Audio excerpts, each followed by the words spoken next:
zoriona, garaipena gaur Sopela udalsari honetan, egia da finisherrek eta baita ere gumurrek lasterketa egin dutela, baina zuek askotan bezala baliatu duzue, normala izaten ez duten nagusitasun numerik hori azken txampan hor agertzeko eta zurekin eta Oskarrekin elkarrekin bidea egiteko eta helmugara. Nola junda zuretzat gaurko Sopela udalsari hau?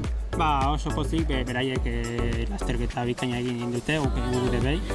Eta lasterketa oso mugitua izan da, grupo handiak joan dira, gomurreko 3 edo 4, guk ere bai 3 edo 4, eta azkeneko bueltan joan gara bi, hemen Sopelan, eta harrapotu diegu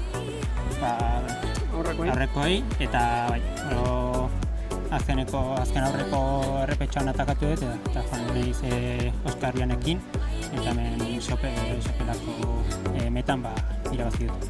Oso maila arte ez zegoen argi nork irabaziko zuen, diferentziak egun osoan zehar egia da, oso laburrak izan dira, bai azkeneko malda honetan sartzen, tarte nahikoa zenekaten, bien artekoa izateko, ez?